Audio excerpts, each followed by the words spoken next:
Hi there, folks. Sean Broderick. I'm here in Vancouver again at the Metals Investor Forum, and this time I'm speaking to Erick Bertsch, and he's the VP of Corporate Development for a company called Columbus Gold. Now, this has a Canadian listing, but it's not working in Canada. It's working in French Guyana, and in fact, it came out with a bankable feasibility project on a joint venture that has not too long ago. There's a lot going on here. Erick's going to give you guys a scoop. Erick, could you please speak to my subscribers and just let them know about your company? Well, thanks, Sean. Thanks for having me on, and I'm happy to. Columbus Gold operates primarily in two jurisdictions, French Guyana and also in Nevada. In Nevada, we have a suite of properties. We've made a discovery on a project called Eastside.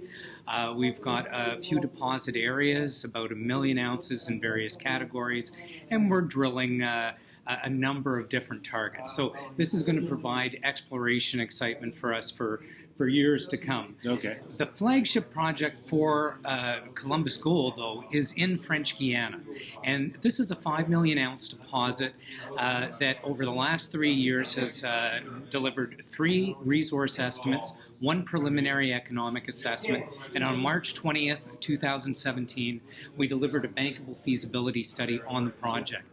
And so what this project envisions is a little over 12,000 tons a day, producing on average in the first 10 years about 237,000 ounces a year, so over 200,000 ounces a year, all-in sustaining cost of $749 an ounce during those first 10 years, and over life of mine, $779 an ounce, and that includes reclamation and closure. Right. So sometimes that's not included in everyone's calculation. So this is a sizable deposit. The proven and probable reserves that we managed to reclassify from the measured and indicated resources are about 2.75 million ounces. But we've got an opportunity to drill off some additional inferred ounces within the pit design already. So we can add ounces over the next few months here without increasing the CapEx at all. In fact, we think it's going to come down a little bit with some more detailed quoting on certain logistics of transportation of items in and out of the camp during construction. Well, yes, and I'm actually glad that you brought that up without me even prompting you. Because when the study came out, it didn't really move the needle on the stock, but you guys have a chance to actually change the numbers by incorporating more ounces and stuff and lowering costs. There's more than one way to skin this cat, isn't there? Yes, definitely. By adding more ounces to the same amount of tonnage that you're moving, regardless of classification, obviously you're going to lower your unit cost, so your cost per ounce. We also didn't have, we gave Norgold, our partner, for them to earn 55% of this project, we gave them a very tight 3-year timeline. And so within that timeline to deliver, as I said, 3 resource estimates, a preliminary economic assessment, and the BFS, bankable feasibility. In the mining world, that's a very tight timeline. Yeah, they did deliver. So normally you're looking at a 10-year timeline for that on average. Yeah. And so great work by them. And by our team as well, because we did the infill drilling to upgrade those resources for the final study.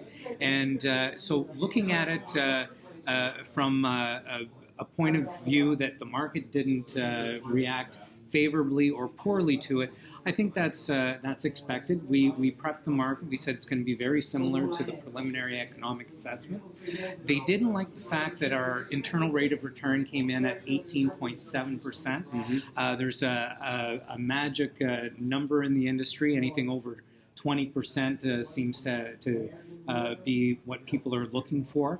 Again, with adding ounces to the deposit through upgrading those inferred, optimizing the pit, we're going to see an increase in net present value in IRR that will most likely lift it over that 20% hurdle for most folks. Great.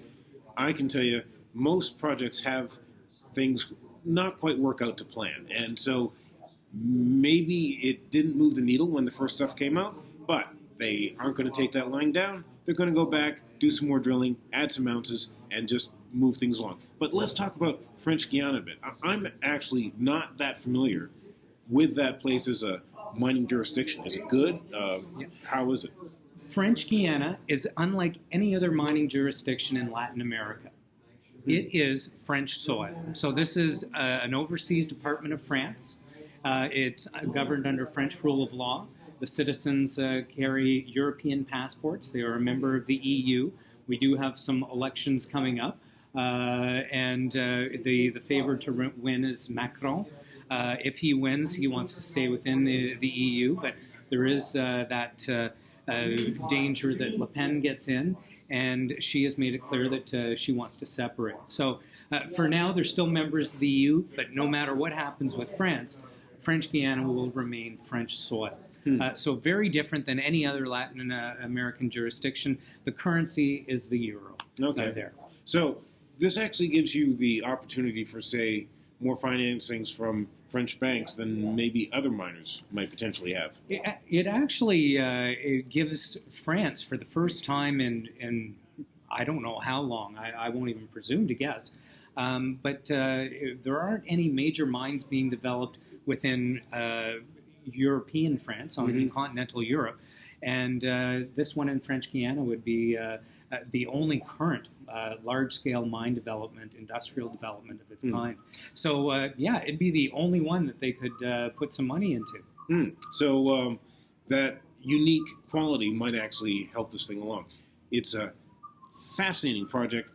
I think we are going to see some good stuff out when they keep adding ounces, do some more work. Sometimes things don't work out quite right the first time. That's okay. A good team goes back and they make it work. So watch these guys. We will definitely be looking at them more. Thanks very much for speaking to my subscribers. You guys stay tuned. Thanks.